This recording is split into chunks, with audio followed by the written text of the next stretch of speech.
Hello, guys and gals. This is Tommy's Outdoors 44. And in this episode, I'm going to talk with my guest about an issue that is affecting many beautiful outdoor places. And that issue is increased tourist traffic. As we know, when there is a beautiful place, a lot of people want to see that place. And especially in the summer, which is right now, a lot of people just packing their stuff and going to those lovely places. And the issue is that those places might become not so lovely anymore if there is so many people there.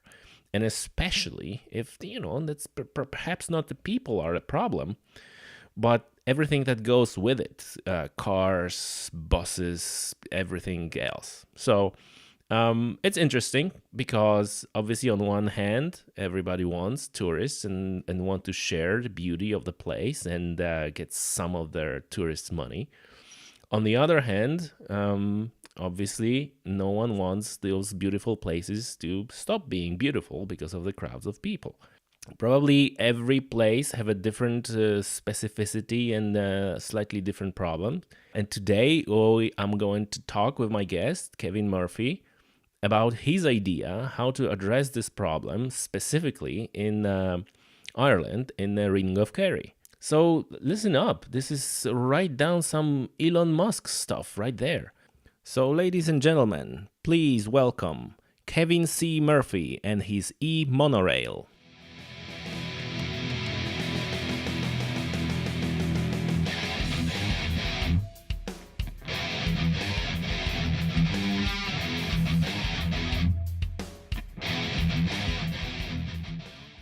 So we are here in the beautiful Ring of Kerry, Caherdaniel area, right? And with me, Kevin C. Murphy. How are you, Kevin? I'm good, Tommy. Thank you very much. Yeah, good. Thanks for having me. We're in your beautiful house in an absolute fantastic location, and we have some very very interesting topic to discuss. Well, hopefully. Yeah, it's really quite amazing. But before we start, maybe you're just gonna introduce yourself for our listeners. Yeah. Kevin Murphy. I am an architect, and I moved down here about 35 years ago. Mainly because I was down here as quite young, but in my early teens, my parents used to travel quite a bit and quite adventurous. And for 2 summers, we came down to Derrynane, and I really enjoy the area. And then I got an opportunity to come down here to work with an architect here that lived here, and I grabbed that opportunity because I love this terrain and I love being by the coast, and it was a great opportunity. So then I set up on my own. So for a couple of years, it was a struggle, to start up a new, business on my own. But the overall costs in an area, or your needs, are less in a rural area. Yes. So I enjoy that. And then slowly I built up a reputation for designing nice houses in a rugged landscape. Right. Fantastic. Then it developed from there. It never grew into a huge, business, but it was nice at a nice pace. Yes, right? Absolutely. And your point on you don't need that. Do you think that you don't need that much in the rural areas? Is it also related to there is less of this kind of race, this fake competition There's no between competition. the people? When you go to the pub, you have a sheep farmer, you have a fisherman, you have a doctor, you have a carpenter. Do you know what I mean? It doesn't matter. And we're all drinking the same pint of Guinness. Yeah. You know what I mean? Everybody knows where they're at. Everybody knows. What you do is irrelevant. You know what I mean? People generally don't ask what you do. They're more interested in what you're interested in. You know what I mean? Yeah. Activities and that sort of thing. Yeah, I was talking with my friend who he runs he does a lot of like Airbnb, and he noticed that there's the people who are asking like what you do, and there are people who are asking like what you're passionate about, what's your interest in. There's like these two distinct categories, like, oh, what you do, are you a doctor, are you a architect, are you a computer programmer, or what's your passion, are you into fishing, are you into sailing, are you into cycling, like That's right. this is interesting. So Kevin, I was cycling yesterday. I was out on the cycle yesterday, and I couldn't not think about you, because obviously for our listeners, we had a call and we chatted quite a bit before we get into recording. I could not think about you while I was cycling, because it's beautiful weather now, and we're coming into the holiday season.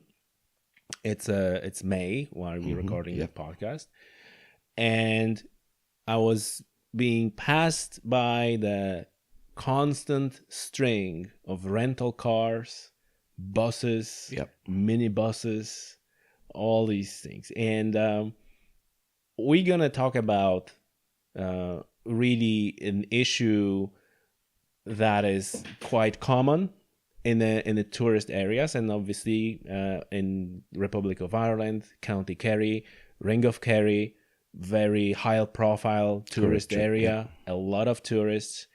And as much as we love tourists, and especially tourist-oriented businesses love tourists, and they're bringing a lot of money to the economy, and we know all the benefits, but also there are drawbacks, and there's a more and more, especially now with the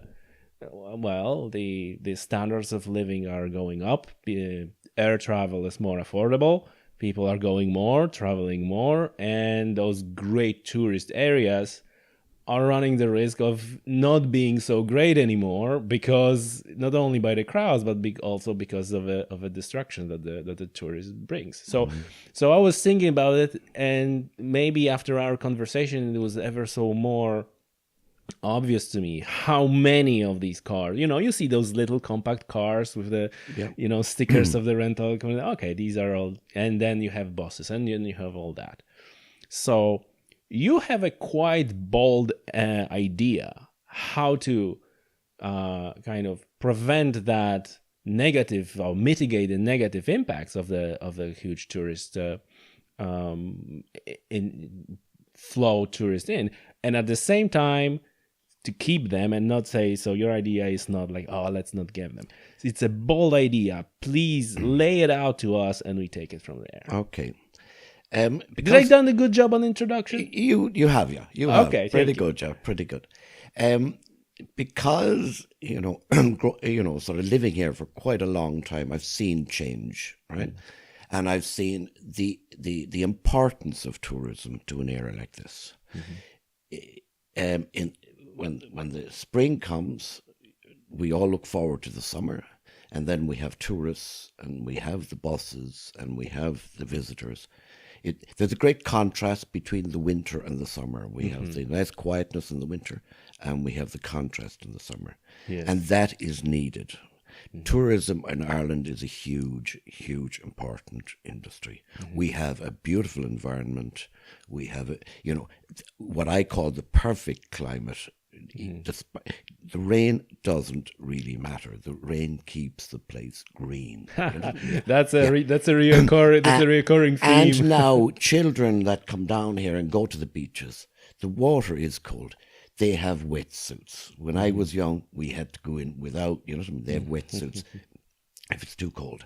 There is now fantastic gear that was only available for sailors and mountain climbers, is now available for everyone. You know what I mean? There are walking boots, good jackets, windproof, you know what I mean? So the equipment is there for this environment. It is a very clean, healthy, green environment.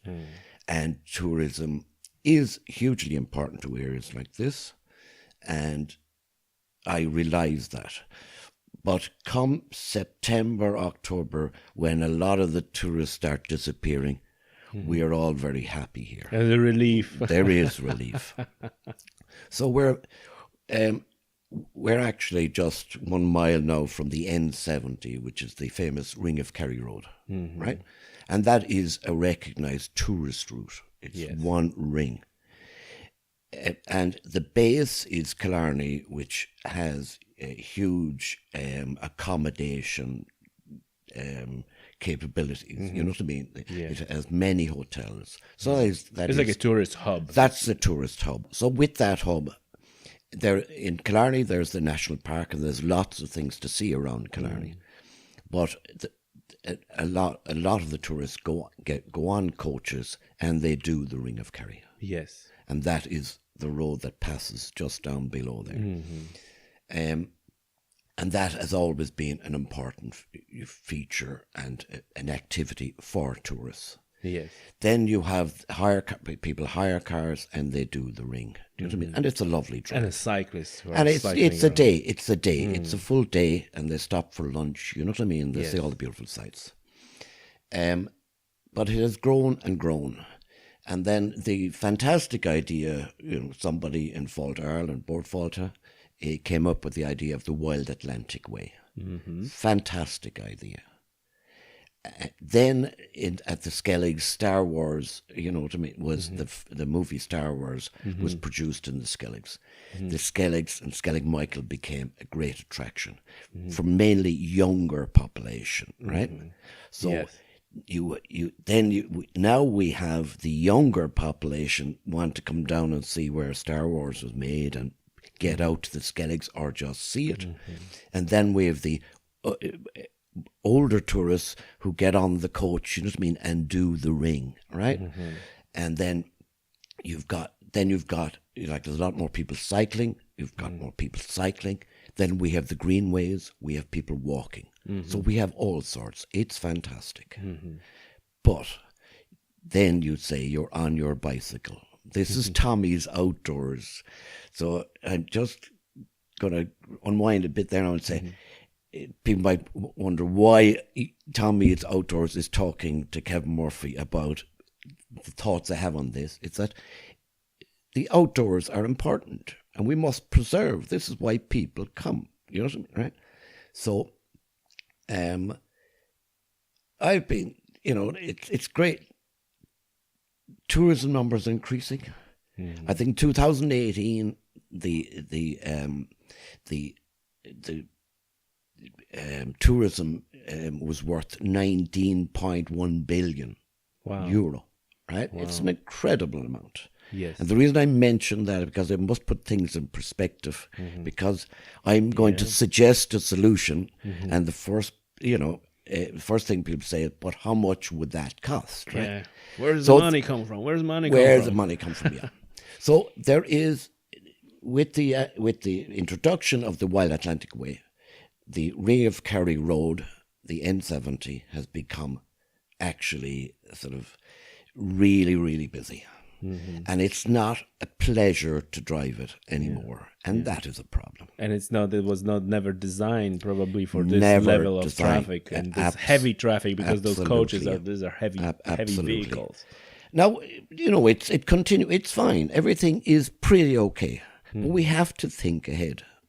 At the moment, we have large diesel-powered coaches in going on this route. They go around in one direction, but then some hire cars go in the opposite direction. And I've spoken to some elderly people who have, hire a car, and they're actually, really frightened at occasions with oncoming coaches. Yeah. So it's the famous Ring of Kerry is now not a comfortable place to spend your holidays. That's what I feel. It's becoming less and less. Yes.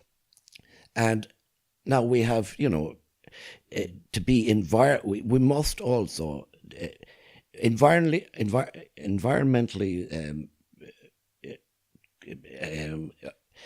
the environment is now in our consciousness. Yep. And environmental eco holidays are it also in people's minds to do activities and to go on holidays where the environment is, you know what I mean? Yeah. It's kind of like a difference thing where you're spending like a uh, driving by this big coach and this big busy road, and you go like, oh, it's environmental friendly holidays. Like, what about these cars over there? That's right, John. It's not very, going around the Ring of Kerry on a coach, you know what I mean, which is diesel powered, or even driving a car. There will always have to be some. People will have to do the ring, you know what I mean, in some way. Yes. So my kind of crazy idea is, which I just love that idea, is that it should be an electric monorail, right? Okay. Can you lay it out for our listeners what monorail is? Now we all know a train, and a train drives on two tracks on a surface like a road, you know what I mean, on a wider base. But with the terrain here, with the terrain which is undulating between rock and bog and marsh and so on and so forth, the monorail concept, is came into my mind because the buses presently in heavy traffic, when they're driving on the Ring of Kerry Road, the present Ring of Kerry Road, that road is travelling through areas where there are rock and soft ground, and then you've got this humps and hollows because the foundation isn't good in places, and then heavy vehicles pounding on this. Do you know what I mean? Right? Yes. And that the maintenance of this road, you know what I mean, is there's quite a considerable amount of money spent on the maintenance of that road because of the increased traffic. Yes. And it's the underlying substructure, do you know what I mean, of the road is not capable of taking all that traffic. Yes. And now the further increasing traffic, right? So, yes, we can spend millions or more money on repairing it and improving it and cutting rock and so on and so forth, building, widening, and now they're incorporating cycle lanes, you know what I mean, which is fantastic. But then the buses and the bikes are on the same road. They're not really fit together. It's not very comfortable, you know what I mean? No. Cycling along and you're trying to keep an eye on the view, and then you've got this oncoming coach with this big wind turbulence and everything. Yeah. So it's not a great place to be on the Ring of Kerry to enjoy your holidays. But the Ring of Kerry is a fantastic route. It's got the hub. It's got places to stay around the Ring of Kerry. It's got lovely towns and villages, right?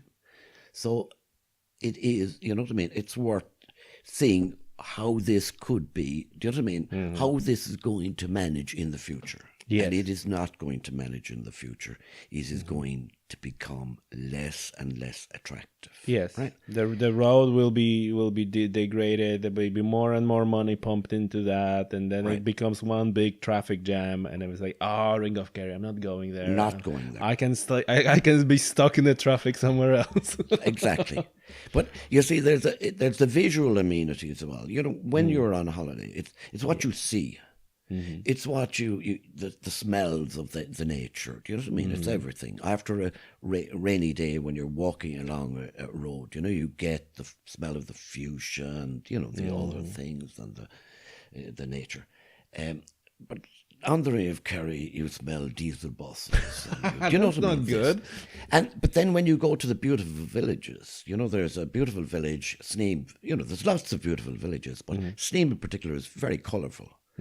And the coaches arrive there now with the tourists, and they're parked in the village. They get out, and what all the tourists see are more coaches. They can't stand back and say, look at the streetscape, the beautiful streetscape. Right? But that's the system. That is the model of tourism we have now. But that has to change. Yes. So how do you get lots of people around the Ring of Kerry and avoid all that confusion and all that, thing?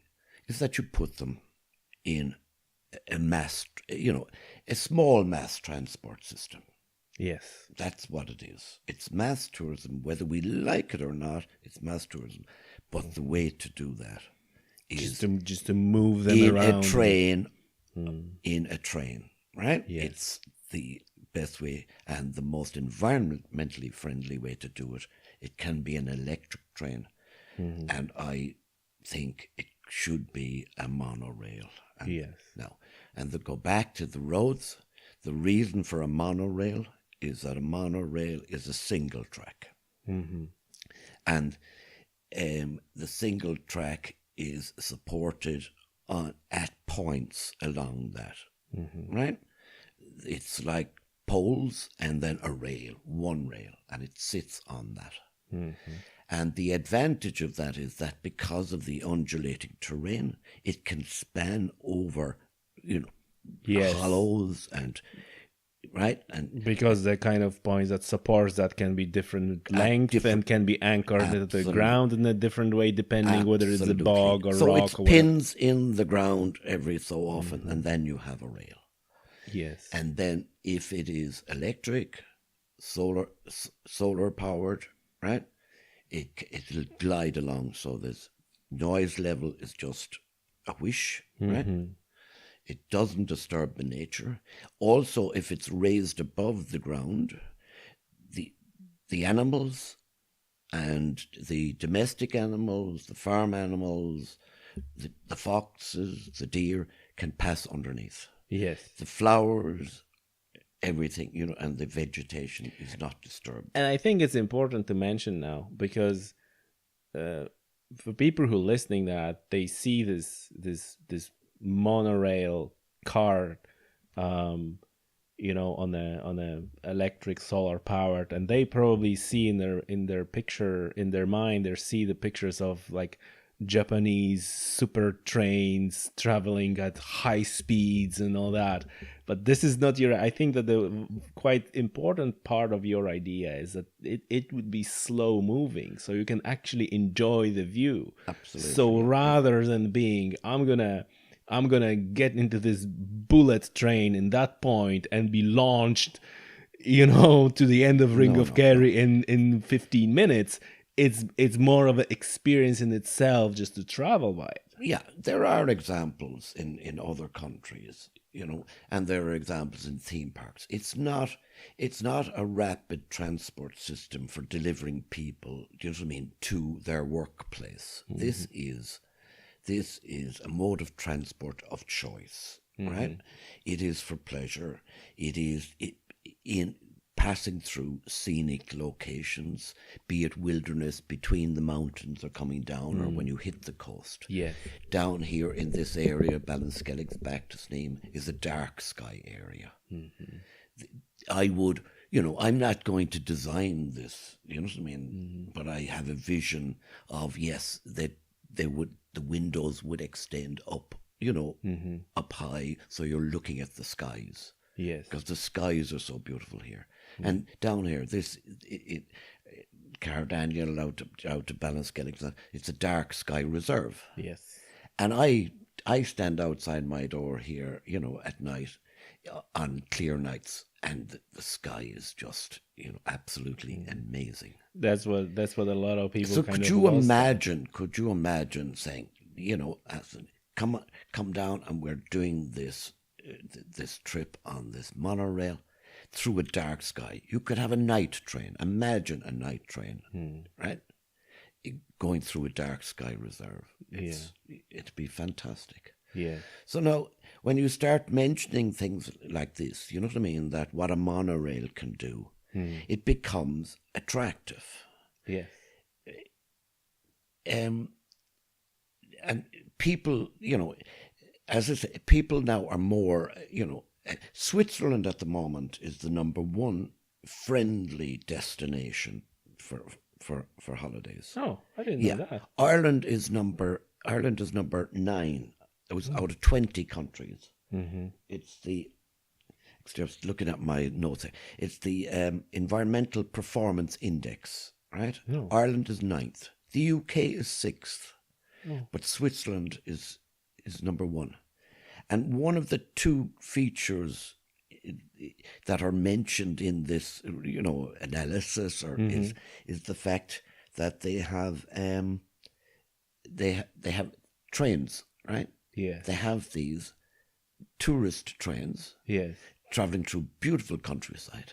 So my idea isn't original. My idea, we need to catch up. We are presently 9th. And I always thought Ireland was like #1 holiday destination. No, we're not. We're 9th. I'm surprised that the Switzerland is, to be honest. Yeah. So there's the Berini Express, I think, in Switzerland. And Google is great. You know what I mean? I have to do my work, but in thinking about this, it's great now to be able to do research. You know what I mean? And things like that. Yeah. And the things you come across. And this is people people now will start looking at where they're going. You know what I mean? Are we getting on a plane, or are we going to some sunny clime, or are we going to a place, to a country for the nature? And is the country we're going to, do they respect the nature, or do they just want tourists? Do we want tourist numbers? Yeah. So we'll have to look at more environmentally friendly ways to attract them, to attract and keep them interested in this country. Yeah, and you're right. The kind of level of understanding and importance of the nature and kind of preserving is especially now, I believe, growing among the tourists. And you're right that could be a factor as well, which is, it's actually on a counterbalance there. Like, what would you choose between, crowded road with both buses and coaches and rental cars versus a landscape that is clean without all that? Right. It's like, to me, the choice is obvious, right? I wouldn't have to spend. Absolutely. Like tourism, we have a resource, and the resource is our environment, our land, our landscape. Yes. If we damage that, or if we interfere with that, that's the product we sell. Yes. In the tourist business. Right? Exactly. So if we keep sort of increasing numbers without putting in the infrastructure, see, there's no in Ireland we're bad planners. We never plan ahead. We always play catch up. And it isn't until we get to the problem and then we try and fix it. Instead of anticipating the problem and doing and thinking about it. That's why I'm in my work as well, I think outside the box. There's always solutions, but I think ahead. If I'm planning a house, and if it's for a young couple, they don't realize that their kids are going to grow up. Do you know what I mean? Their requirements will be different. You must think ahead. Yes. In Ireland, we don't think ahead. We say, "Oops, we have a problem here," and it's since I started considering this idea, which is probably about 5 or 6 years ago. Then I put it down on a bit of paper, you know what I mean, and did a little report for myself. Since then, things have moved on. Since then, there's been young children protesting on our streets about climate change. Since, there's lots of things, it's progressing all the time. You know what I mean? Then recently I read an article where in West Cork they'd like to open up the old railway line down to West Cork. Yeah. Right? So there's people thinking this way. So you can see the whole tide kind of going that direction. It's moving very quickly now. It's moving very quickly. And we are not, the tourist board are really proud at the increased number of tourists. Yes. But we're doing nothing to fit. The infrastructure is not there. The sewerage systems aren't adequate in our towns and villages. The roads are inadequate, right? And we're not looking to the future with regard to what these tourists want to enjoy and what they will be looking for. Yeah. We have we're just at a point now where it's the environment is actually being damaged. You know what I mean, right? Or the tourist the enjoyment level is being reduced, so people have alternatives. They could go elsewhere, right? Yes. But if we need the tourist, industry. It's very important to us. So we need to think ahead. Yeah, I think it's a brilliant idea because that idea is not based on limiting number of tourists. It's based on limiting all the stuff that goes with tourists, and actually turning that into attraction in itself. Absolutely, yeah. But create, accepting that it's the Ring of Kerry is a good a good activity for people. You know what I mean? Yes. People enjoy that. If they come, they see the sea, they see the coastline, they see the Skelligs, they see Dark Skies area. It's a nice route. It's an established route with that hub. So to get more people to enjoy, as many people to enjoy that in an environmentally friendly way, is you put them in an electric train or monorail. But the monorail is the solution because of the terrain. Yes. And they say, right, what about, land acquisition or rights of way and, the problems associated with getting a route. There was a problem with the greenway, do you know what I mean? And uses and so on and so forth. Well, a monorail can loop anyway. It can take a shortcut. It can go this way. It could be over the cycle lane on the Ring of Kerry Road itself. It could be in the ditch or over the dike. You know what I mean, right? Yes. It can travel and it can loop. Yes. Right. So, yeah. So it's very flexible. It's a little snake. It can take a shortcut up over here. Do you know what I mean?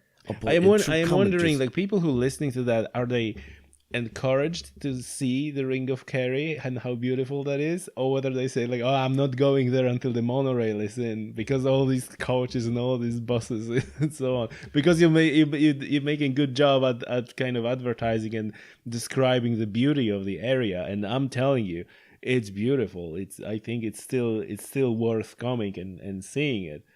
But the problems you're saying, and like I said, while I was cycled yesterday, that problem is real. Absolutely. That's not for me not to talk about the problems is wrong, because people are experiencing it. I am saying, do you know what I mean? I meet these people down on the beach when I'm walking the dogs, or in the pub, or in the shop. Do you know what I mean? I'm meeting the people who are coming here on their, for breaks. And is their attitude kind of similar to yours, saying like, oh, we need those tourists, except the problem is something else? Or do you find the attitude kind of like a maybe hostile towards tourists, in air quotes? Oh no, there's no. People love the area, and they just say, but we find what driving on the road, pretty difficult and uncomfortable, right? Yes. So I'm just picking up little signs, but no, they do enjoy. It is a fabulous place. And you're right. And I think this is we're talking specifically about the Ring of Kerry, and I guess like a Ring of Kerry is a especially good place to start, if you like, with the loop character of the route and the monorail and so on. But other places in the area like Dingle Peninsula and even a Connor Pass, which is the highest road pass in Ireland, right? And it's beautiful. It's very challenging and nice cycle up there. It's category 2 climb.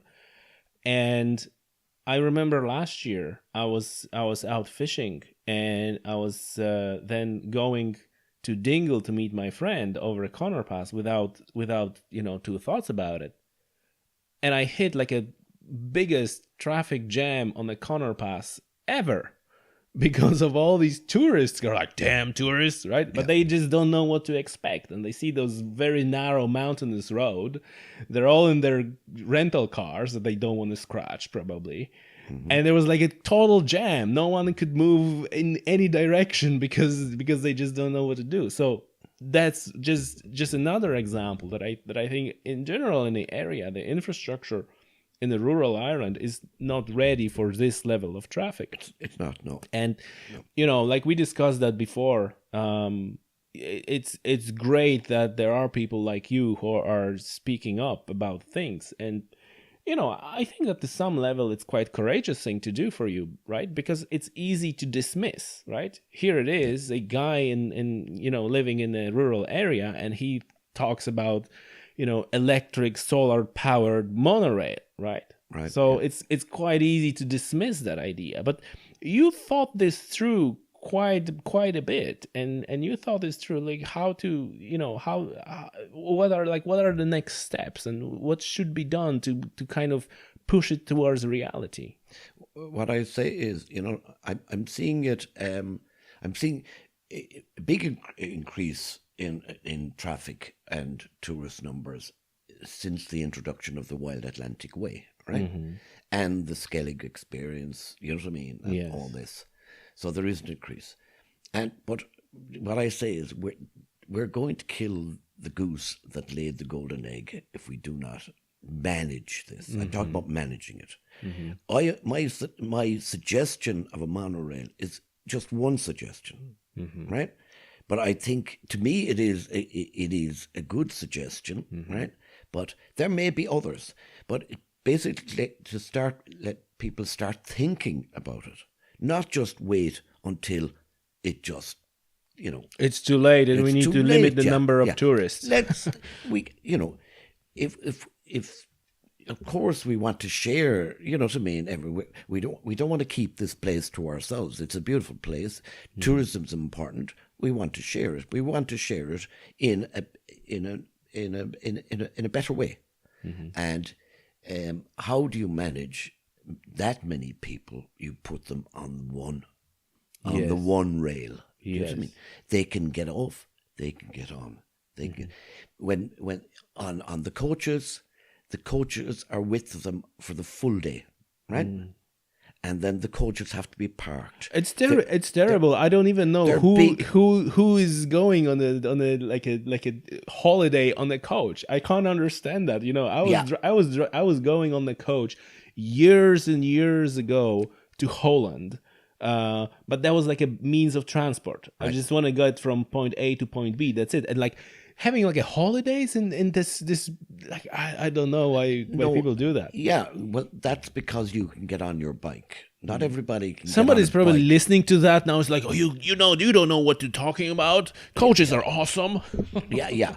But there are different types of tourists. You know what I mean? I'm getting a bit older now, so I wouldn't contemplate going on a coach holiday. Do you know what I mean? But if this is a once in a lifetime opportunity, if you live in the United States, to go to Ireland and see old Ireland, right? And you've got 1 week, right? You want to see Blarney Castle, you want to see the Cliffs of Moher.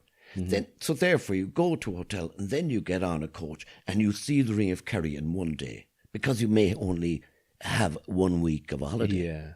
It's not the type of holiday for you. So there are still people who want to do that. And it's mainly, as people get on in years, they save their money or they're retired, then they have time to travel and they want to visit old Ireland. It's not for you and me, my hobby is sailing. Do you know what I mean? I just want to get my boat in the water and get out there. Do you know what I mean? You're on your bike and you're doing various other outdoor activities. You know what I mean? You like the fishing and so on and so forth. But if people, want to come and see old Ireland, see all these things, they must get on some piece of transport. And with organised transport, you know what I mean? It's organised for them. Their holidays are organised, right? There is always a necessity for that. Everybody, you know what I mean? The retired couple from the United States or from Germany or from Switzerland, you know what I mean? Or wherever, if they want to come to Ireland and they want a nice, neat package, they have their hotel and the security of a group, right? A group holiday. Well, it's a coach. But unfortunately, the coach, do you know what I mean? If we continue with the coaches, we're going to kill the goose. Yes, it's not going to be worthy. Right? Yeah. So there, but so if you accept that we have that type of tourist, right? And then we have the younger tourists, the more environmentally conscious tourists. Do you know what I mean? The younger people, they want the environment and the clean environment.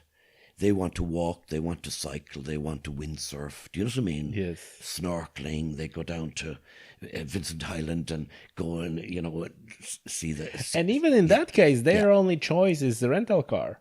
What? Their only choice is the rental car. Yeah, because they don't have a... But could you imagine ringing a friend, you know what I mean, wherever he be, in the UK or in Germany or something, come over and take the monorail. You can jump off, get on wherever you know what I mean, in various villages and towns, and experience the environment and walk between one and another. You know what I mean, and do all the other rings and all the other headlands. Yes. You don't have to rent a car. Yeah, and then people living here as well, people who live here, right, have a transport system as well that they can, exactly, because it stays all year round. It stays all year round. How do you reconcile then the need for like a faster transport versus experience? Because these are different needs, right?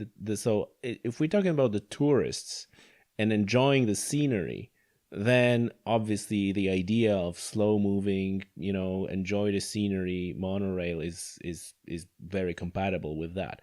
But then for people who live here, well, they have that scenery. They're lucky enough, like you, so they have that scenery every day. They probably want to kind of like a faster way of transport. Is your idea kind of can satisfy both? Or different speed of travel depending on the season or anything like that? Or am I going too deep technically into implementation? I'm not, you know what I mean, I'm not a mechanical engineer, you know what I mean? Actually, I do have a friend who is an engineer with Siemens, you know what I mean? And with Siemens, that's a very good start. That's a very good start, yeah. So let's say I've discussed with various people, you know what I mean? But I haven't all the solutions. Yeah. I haven't all the solutions, right? But it's to introduce a concept or have people think about it. It's more that. That's a starting point. But it is a good question. But it's the train... The monorail, the speed of it. Now, it wouldn't be like chug, chug, chug. Do you know what I mean? But it isn't. But in certain areas, it would go faster. Do you know what I mean? Right? Yes. But it's not high speed. Yes. But locals could use it, or at different times, or maybe there's a fast one early in the morning, a slightly faster one early in the morning, and maybe one slightly faster one in the evening. I don't know. Tommy, I haven't thought it all out. It's just it's like it's just that idea is so fascinating to me that I'm very keen to jump into the slow ones do every single aspect of it. Kevin, tell me, and you obviously spoke with other people about that idea, and even at the regional level in a county and so on. And what's the general reception? Are they all dismissive, or is it like any level of interest on how much will it cost? Yes, obviously that's the first question. That was first thing that jumped onto my mind when I saw your email. Because now everything is billions now. Do you know what I mean? The National Children's Hospital is billions. Rural broadband is now billions, right? So we're getting used to sort of like billions, right? Yes. So when I thought about this, I said, I did a bit of preliminary, investigation into the cost of some monorail systems in various cities. Now they'd be high speed; they wouldn't be comparable at all. Yes, but you're right, because being high speed puts much more demands on the material and engineering and everything is else. Totally different. Yeah. So yes, it's a few billion. I don't know how much it cost. Maybe 3 billion. Yeah. So have you managed to spark the interest of any people? No. I think it's just Oh yeah, it's so. I hope that that this podcast will reach some people who might have like a really, you know, environmentally minded and outdoors people, because I can't imagine like anyone not prefer that. I mean, like all the outdoors people who are prefer to get the backpack on, and they prefer to jump on the bike, and they're kind of value that sort of an experience. I'm sure that in their head it's like, well, yeah, that's actually a good idea, because I can still drive my car to Killarney or to a point, Absolutely. get my stuff on, and my adventure begins from that point onwards. And at the same time, I don't have to cycle 200 kilometers. That's right. Because I can take this shortcut through the monorail or this type you can bring your bike on the monorail, you know what I mean? Yeah. And then just get up where you want, and you can cover more. Oh man, I love to do that. I would love to do that. Just put my bike in, just go to the one point and just do the route that I want without necessary, because it is like for cycling, it's quite often you want to do certain climb or you do want to do certain route, but then you have to commute to that point, and then to, you know, just to tie to our discussion, you commuting to that point in a string of rental cars and buses, which is like, oh god, I'm finally there, now I can start my cycle, but you already have like a 70 kilometers in your legs. Yeah, look at, you know, in Switzerland now as well, you know, there's holidays being advertised, train holidays around Europe. Trains, you know, train holidays, instead of getting on a plane, because, you know, your carbon footprint increases tremendously once you get on an airplane, right? But train holidays are becoming more desirable, or, you know, and especially when it's like you said, when that's not really like a train card, it's more like a pod. Yeah, which you can build, you know, massive windows, or even make it like a whole glass. That's right. With some solar panels maybe on top of it.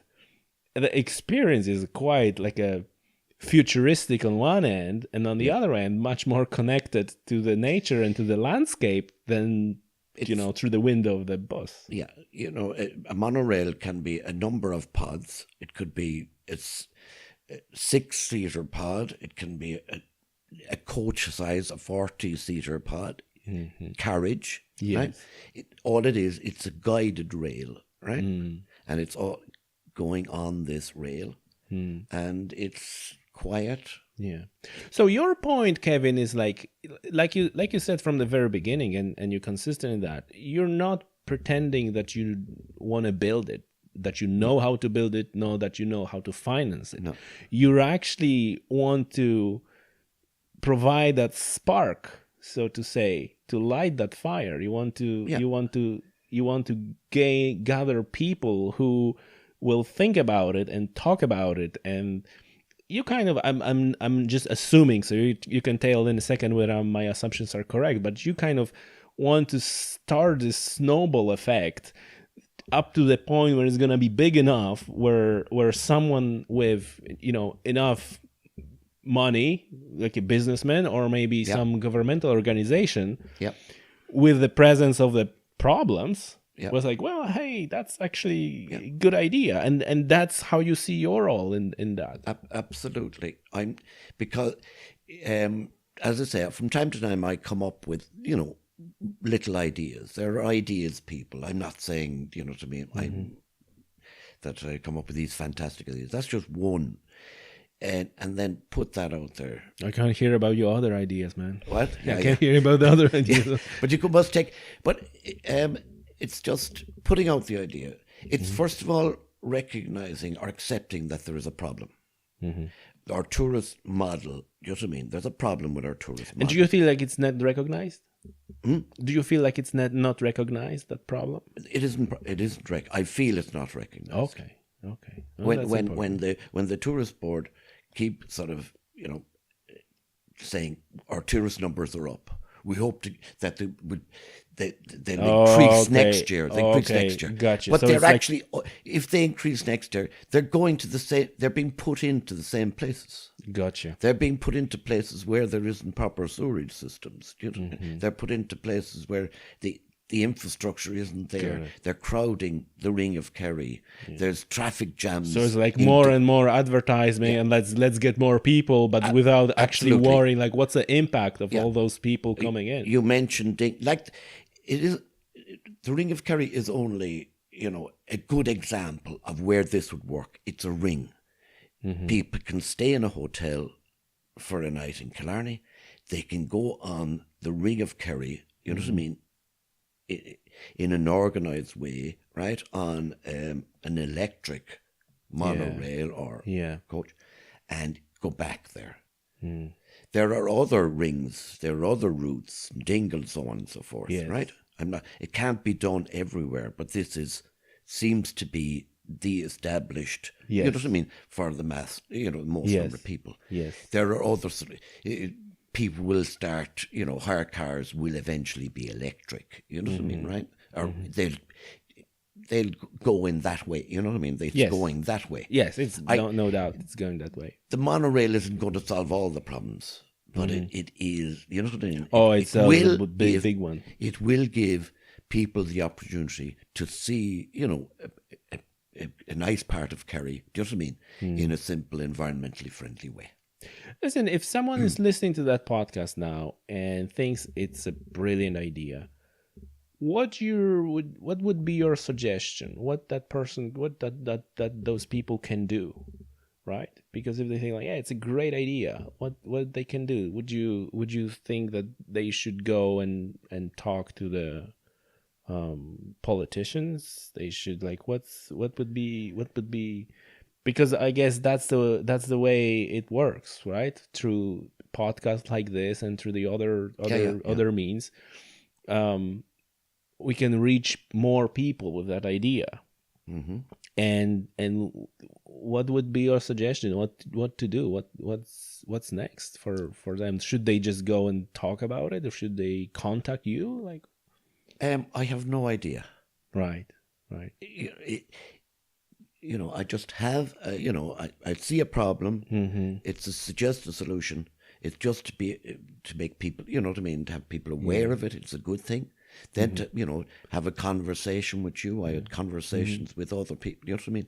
And to put the word out there and get a feedback. Yes, right. A feedback is good because a feedback gives people like me or other people energy. Yes, do you know what I mean? We should do something like this. Yes. So then if there's a meeting, you know what I mean, a tourist meeting somewhere, do you know what I mean? Yes. Somebody may stand up and start mentioning things like that, and then it becomes in the psyche, and people get used to it. Do you know what I mean? That that is, you know what I mean. That is thinking ahead. That is, tourists will enjoy that. It's a good idea, and so how it gets done, I don't know. Right.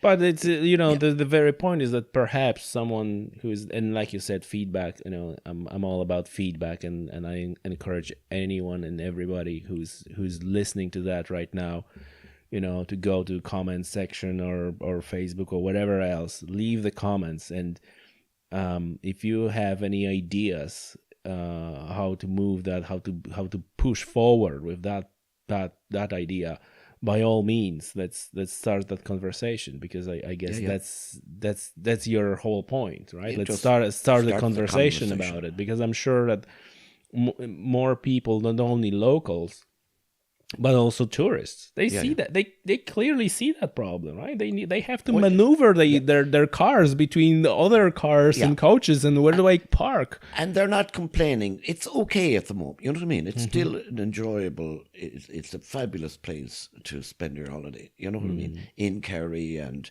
in County Clare and Galway and so on and so forth. But we want to anticipate problems, and the problems are just around the corner. Kevin, that's no doubt. Listen, we go into the concluding part of the podcast, and is there anything that we haven't mentioned that you feel it's worth mentioning, or any question that you feel like I could ask and I never asked? I'm not sure, really. what have we been talking about? Oh, we're going to be talking about monorail. Well, yeah, like it's until I love this place so much. I don't want to see it destroyed, and I don't want to see it destroyed for my children's children. You know what I mean? It's a nice, and it's my country, my adopted county. I'm originally from Cove in County Cork, but I spent most of my life down here. I absolutely adore the environment, the sea. Do you know what I mean? The landscape. It's absolutely super. And another great city that I love is Barcelona. Right? Another city with a tourist problem. And that's, so, I read about this, that there is a tourist problem. There's too many tourists in Barcelona. It is a problem. And they're thinking of restricting them. Do you know what I mean? Venice is the same, another beautiful place, which I haven't been, but my son was there. So, and he, but they have a numbers problem as well. Yes. So are we going to keep, increasing numbers until it, you know what I mean? Yeah. The place is choked. We need to manage it. We need joined up thinking. We need county councils talking, with board fault. We need, all aspects, everything done. We need to put in the infrastructure. You know what I mean? And before it becomes like a Barcelona. Yes. Yeah. Yes. All right. Yeah, I think, yeah. Kevin, thank you very much. Okay. It's been a pleasure talking to you. Great to have you down, Tommy. Hopefully we get some feedback and we get this thing rolling, huh? Yeah, great stuff. Awesome. Thank you. Thanks, Tommy. Cheers.